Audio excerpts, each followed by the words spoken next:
किसानों के कारण पूरा देश आज बर्बादी के कगार पर खड़ा है। आखिर कैसे, इस टॉपिक पे आज बातचीत करेंगे। किसान के कारण पूरा देश तो बर्बादी के कगार पर खड़ा ही है, साथ ही साथ किसान भी उसमें शामिल है, बर्बादी के दहलीज पर वो भी खड़ा है। ऐसे में सवाल उठता है कि बर्बादी कैसे, कन्फ्यूजन ये प्रश्न सुन करके आपको आ रहा होगा। इसको हम आज एक्सप्लेन करेंगे इस वीडियो के माध्यम से। बेहद महत्वपूर्ण वीडियो होने वाला है। दूसरी तरफ यह भी बात करेंगे कि बर्बादी से हम कैसे बच सकते हैं। तो दोस्तों, आज इस वीडियो को पूरा देखना जरूरी है, क्योंकि यदि आप किसान हैं तो कैसे बर्बादी के दहलीज पर आप खड़े हैं, दूसरी तरफ कि बर्बादी से बच कैसे सकते हैं। आज ये दोनों महत्वपूर्ण मुद्दे पर बात करने वाला हूँ।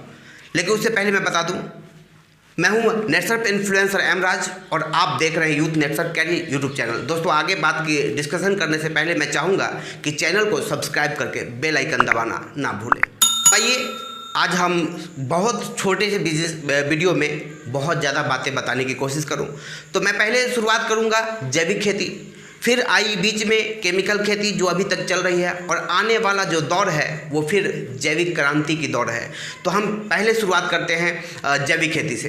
दोस्तों, हमारे बाप दादा जो था, पिताजी पूर्वज जो थे, वो जैविक खेती पद्धति पर करते थे। और इसकी वजह से होता क्या था कि उनका आमदनी ज़्यादा होता था, कर्ज मुक्त जीवन होता था, और उधार का चक्कर नहीं था, मतलब लागत कम थी, उत्पादन ज़्यादा होता था।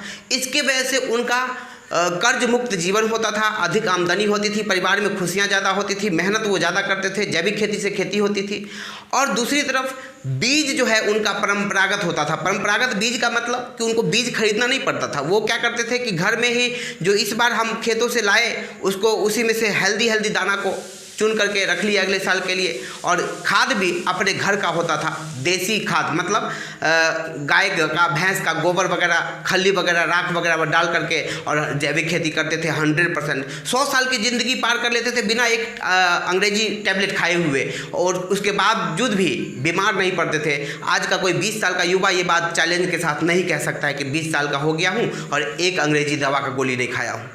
कहने का मतलब है कि देसी पहले जैविक खेती होने की वजह से खेतों में विविधता थी, मतलब उस स्तर पर नहीं था।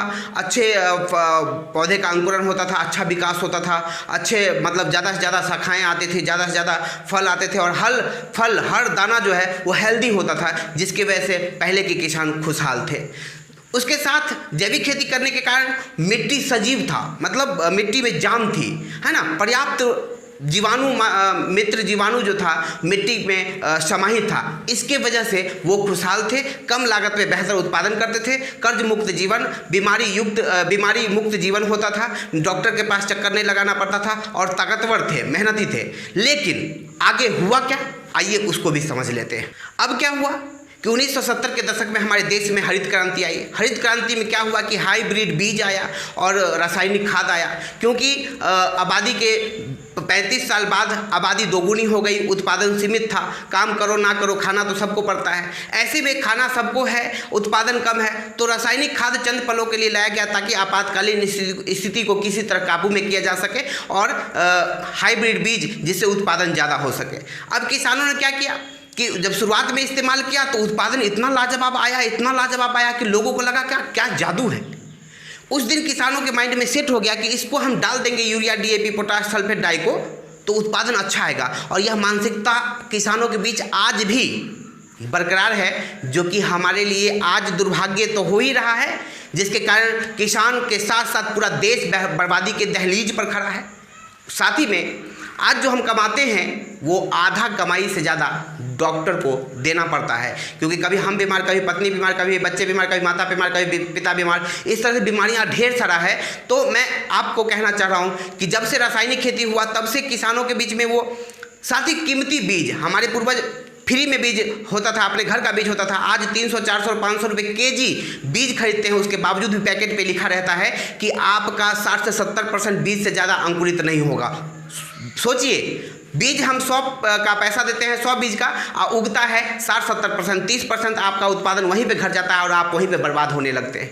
दूसरी तरफ रासायनिक खाद का जब इस्तेमाल किया तो एक तो बीज महंगी खरीद के लाना पड़ता है, रासायनिक खाद ज़्यादा से ज़्यादा प्रत्येक बार क्या हुआ, जब जब करते गए प्रत्येक बार कुछ न कुछ मात्रा बढ़ती गई और आज इतनी मात्रा बढ़ गई है कि हमारी मिट्टी बांझपन होने लगी है, मतलब लागत ज़्यादा होने लगा है और उत्पादन उनका कम होने लगा है। मिट्टी हमारी जहरीली हो गई है। ये पिछले 50-60 सालों से लगातार केमिकल खेती करने की वजह से ऐसा हुआ है। तो अब सवाल उठता है कि ऐसा हुआ कैसे?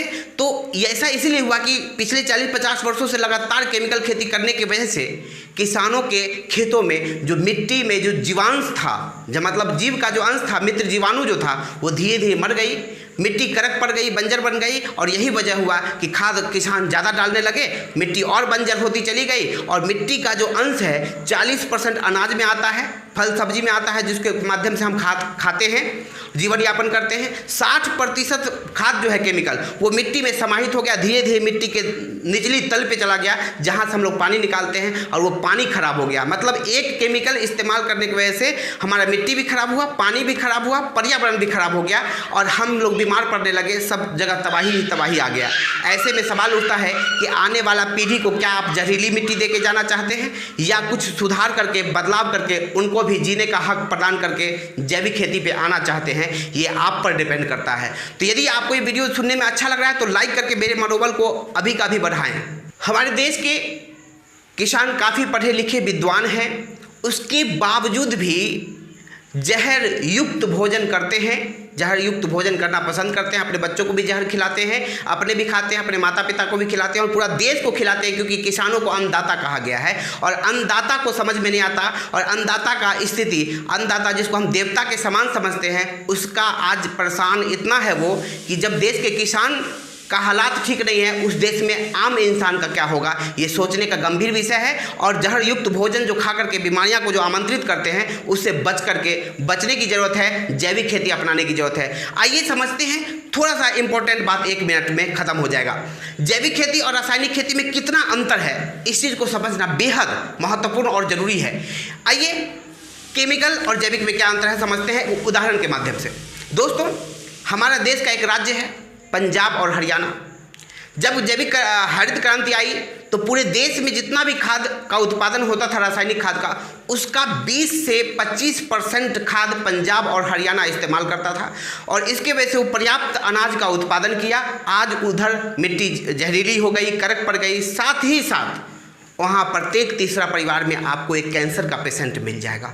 जो कि आप भी चाहते हैं कैंसर का पेशेंट, तो केमिकल खेती करते रहिए, मेरे तरफ से कोई दिक्कत नहीं। मुझे क्या दिक्कत जब आपको दिक्कत नहीं। अगर आप चाहते हैं कि मेरे परिवार में मेरे बीवी बच्चे कैंसर का पेशेंट ना हो, बच जाए, तो अभी से मिट्टी को सुधारने की ज़रूरत है। 50% मिट्टी खराब हो गई है, अभी से अगर सुधारा जाए तो सुधर सकती है। दूसरी तरफ उदाहरण हम देखते हैं, सिक्किम भी हमारा भारत का ही एक राज्य है। सिक्किम भी हमारा भारत का ही एक राज्य है। तो हम समझते हैं वहाँ पे 2003 में जैविक खेती करने के लिए सभी किसानों ने एक गोष्ठी किया और जगह जगह पे गोष्ठी होते होते किसानों को जागरूक किया गया। 2003 में जैविक खेती की शुरुआत हुई और 2013 से 15 होते होते संपूर्ण जैविक खेती हो गई, जो कि भारत का नंबर 1 राज्य नहीं, पूरा दुनिया का एकमात्र ऐसा स्टेट है सिक्किम, जहाँ पे 100% जैविक खेती की जाती है। वहाँ के किसान खुशहाल हैं, वहाँ के जो भी उत्पादन होते हैं आपके उत्पादन से 3 से 4 गुना महंगा बिकता है और वहाँ का किसान कम लागत में ज़्यादा उत्पादन लेकर के खुशहाल ज़िंदगी जी रहे हैं। अगर आप भी चाहते हैं कि वैसी ज़िंदगी हम भी जिए सिक्किम की तरह, तो आप भी जैविक खेती की ओर एक कदम बढ़ाइए, मैं आपके साथ हूँ। और अगर रासायनिक की जिद किए हुए हैं, कसम खा ली है कि हम रासायनिक ही करेंगे, तो कोई बात नहीं, जाइए मरिए, जीना है जीरिए, जो करना है करिए, मुझे कोई तकलीफ नहीं। लेकिन जैविक खेती पर आना चाहते हैं और मेरा सपोर्ट लेकर के जैविक खेती पे आप वैज्ञानिक पद्धति से कम लागत में बेहतर उत्पादन चाहते हैं, तो स्क्रीन पर दी गई नंबर को आप नोट कीजिए, हमारे साथ संपर्क कीजिए और जैविक खेती की ओर एक कदम बढ़ाइए। मैं आपके साथ हूँ। फिर मिलता हूँ इसी तरह का इंपॉर्टेंट टॉपिक के साथ नए मुलाकात में। तब तक अपना ध्यान रखिए, कोरोना काल में सुरक्षित रहिए। जय हिंद, जय नेटसर्फ, जय किसान, जय जवान।